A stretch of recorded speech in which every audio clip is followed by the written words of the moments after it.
we know, Travis, that empires rise and fall. They sure do. And just look at Empire Records. Before Trump got into office, I think it was 2016? Yes. Something like no, it was maybe later. I don't know. There was a time I remember I was just at a nice dinner party with my wife's friends who are all in social impact work and really very positive work. And I was feeling real brooding. And I was like, America's in a 100-year decline.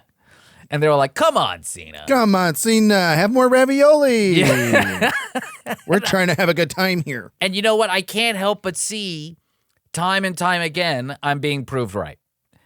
And I want to go through some elements that can show us. And don't worry, this will relate back to these LA protests because it's very indicative. Oh, sure. I don't know if you know who Ray Dalio is? Do enlighten me. I'll pretend like I know, and then you tell me if I know. I'll tell it, and you tell me, like, I know him. Yeah, Ray. Good guy. Famous Ray's Pizza. He's a big, successful investor. He's one of these guys that made so much money that basically he switched his life to just trying to educate people on how the world works because he made money on how the world works. So he's like a nice rich guy. He's like a nice rich guy, if whatever nice you want to define nice as. It's a low bar. Yeah, he's not a Nazi. Okay. Oh, cool. So it's like, the bar is low. He's not using like methane gas to power his like AI servers. He's not on ketamine 24 hours. Yeah, he's not like transfusing the blood of young people into his body. He's like he's like a Warren Buffett type guy. Okay. Good. That's I like that one. He's got these books, but they're pretty dense, but very informative. And one of them that I like is called The Dealing with the Changing World Order. And what he did is he got all these historians together and he pulled together these books that tracked how all the major empires in world history rose and fell. And there are characteristics that are similar in all of them, right?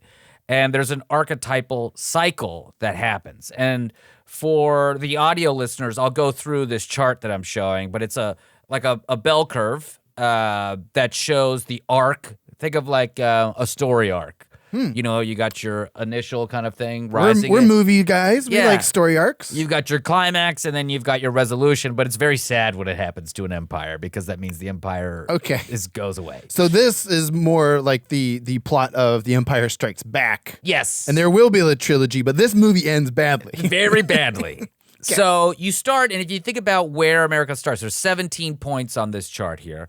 And where America starts is 1776, right? It's like this is when America's beginnings are.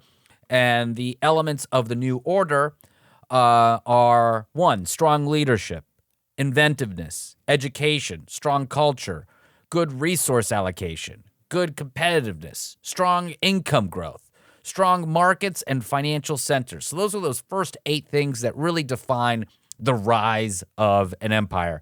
And you could really point to the fact that, okay, we were very competitive in the global market because we had resources. We had resources and free labor. Yeah, we enslaved a bunch of people, that's right. And we got a big head start. And then we were stealing all the land. Stole the land.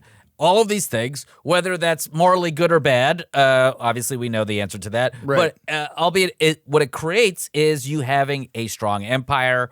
It creates you to have dominance in the world. And then from that, the Constitution gave us these ideals and this culture. And that is kind of how the Roman Empire also, right? Exactly. They'd take over a territory, then be like, join us, be part of the empire, and then they'd implement a pseudo-representative system through the early version of the Senate. And you could look at this rise in America all the way until just after World War II.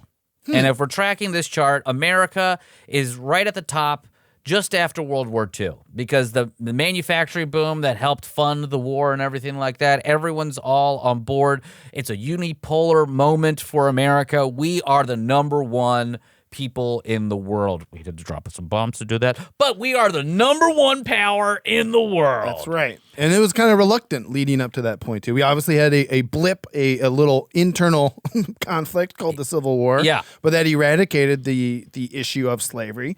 And then, for the most part, not fully, obviously, in terms of Reconstruction, Jim Crow laws and everything. But then, I remember from my history books, World War I, we went in and helped. But after that, there was like an isolationist period in America until it was like, we have to step up or no one else will. And that Exactly. led us to World War II. And that's the thing to think about when it comes to these empires rising and falling. It's not so linear, to your point. We've had a civil war. We had isolationist periods. It goes like this. It's a bit of a zigzag, but these are the general trends.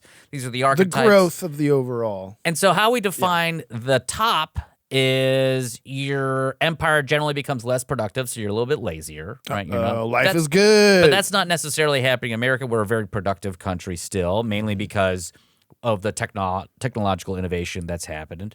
But at the top, there's another element, overextended. I think you could clearly say America overextended around the world. Military bases all over the place. How did that 20-year war go in Afghanistan? Yeesh. Yikes. Did we start any more after that? Oh, gosh. Ugh. I mean, we didn't start them, but we've, And we're definitely not finishing them either. No. Oh, baby. So we lose competitiveness is the next one. That's like another element of being at the top. We're still pretty competitive, but if you look at what happened this week with the China talks, just in the last week, China's been shifting a lot of their trade to other countries. Of course. So other players, we're not necessarily losing competitiveness, but as much as China and other countries are becoming more competitive. So here's the other element of the top, wealth gaps. Uh-oh. Yeah. Better show off my Bernie shirt real get quick that. again. When When 1% of the 1% of the 1%, that is not enough percent, in my opinion. Thank you very much. So speaking of which, the 1% of Americans hold nearly 31% of the U.S. net worth in 2024. Yikes. That ends up being around $50 trillion of wealth. And so if you look at how that progresses, like, okay, great, the richest 1%, that's great. Shouldn't that all mean that the rest of the country prospers as well, Travis? Oh, man, I hope so. Ronald Reagan said that would happen. Yeah, it all trickled down like pee. Since 1971, the number of households that were in the middle class went from 61% to 51% in 2023. Yikes. So we went through the biggest economic expansion in human history during that time, but yet the middle class shrunk. And by middle class, by the way, we mean anywhere, depending on your family size and the state you're in, are you making like 50, 60,000 to like 170,000 for your family? Again, varies by state. The share of aggregate income. Okay, here's another one. 62% in 1970. So how much income did the middle class own? In 1970 was 62%. In 2021, it's 42%. Uh-oh. High earners, their share increased from 29% to 50%. So you can see how that happens. Again, you have a lot of this like laptop class of people that then are becoming high earners with all these technological advancements. But at the same time, if you expand the base of high earners, the tax system is supposed to help people. Right, unless.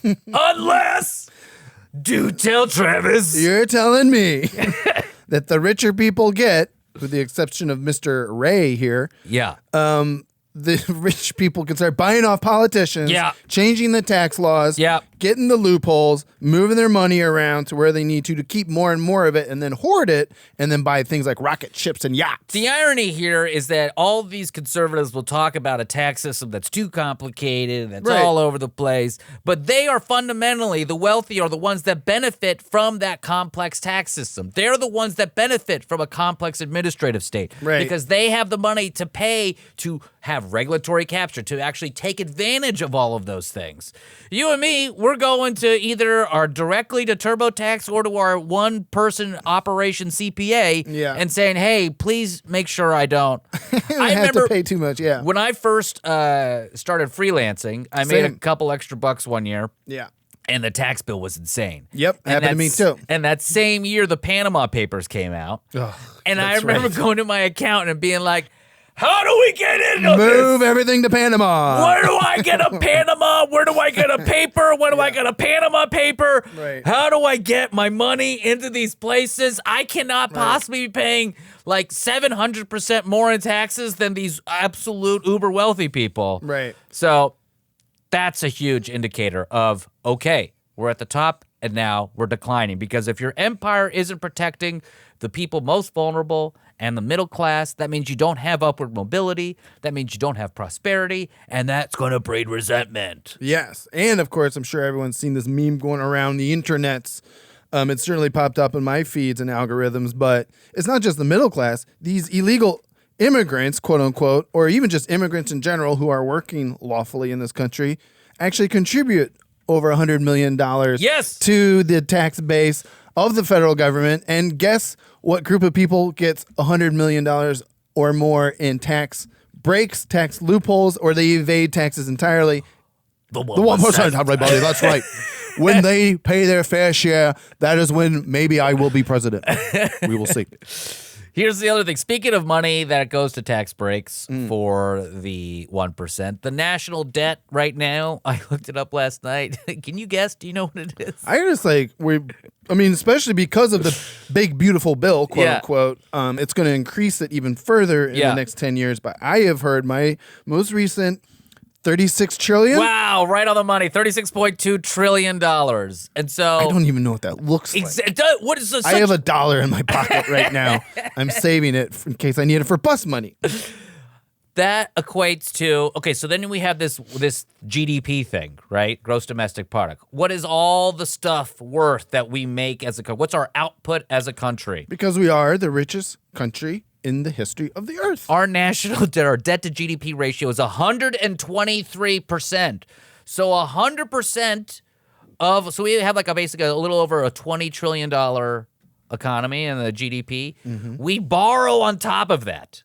We borrow more than 20 trillion that we make because we print money, we do all these things, we fight in wars for 20 years. Right. Saudi Arabia, by the way, their debt to GDP ratio is 29.2. China, 25.6. You can't really trust that number necessarily, but even if it's 2 or 3 times more, imagine if you're leveraged, Travis. Right. If you're in credit card debt 123% more than what you're making, I'm never going to lend you money. Right, yeah. But somehow America's the reserve currency in the world, so everyone will let America borrow money constantly. Right, but they did downgrade our rating, right? And this is what starts to happen. Oh, you boy. start seeing these rating downgrades. We've been printing money all the time. Are we the reserve currency? And this is when the change happens, is right after World War II, or right around World War II, we had the Bretton Woods Conference. I'm sorry if I'm getting a little too deep into the history stuff here. But Deep into the woods? But I think it's really important. It established the post-World War II global economic order. It created institutions like the IMF, International Monetary Fund, and the World Bank. Yes. And it anchored the world economy to the U.S. dollar. Right. Which went away from being pegged to gold. So then everyone then is just looking at the dollar as value because we trust in America's system. If that trust goes away, which we're seeing with these various downgrades that are happening and people owning bonds, that foreign countries owning bonds that they could just get rid of and stuff, this is what changes the trajectory of our country when we allowed technocrats and capitalists to run our democracy instead of those people working for our democracy. And I cannot stress that point enough. Right. It increases the wealth gap, creates these situations that we are now currently seeing with the currency, and then boom, back to the arc. We're on the decline. And part of that decline is people not wanting to use America as the U.S. dollar as the reserve currency. And now here we go to today, the Los Angeles protests. Weak leadership is another element of the decline. Right. And nothing screams weak leadership as a president who screams, that is so insecure that everything that comes out of his mouth, it feels like he's defending against some sort of slight. And there's nothing that's more weak than sending your own military, who are trained to be deployed into war zones, to the fashion district of Los Angeles. Wow. That is crazy. The final element after weak leadership is, of course, civil war and revolution. We're not there yet. Not yet. Not yet. But this decline could take a long time. Right. And what I'm seeing from these protests is like, wow, this is the epitome of weak leadership.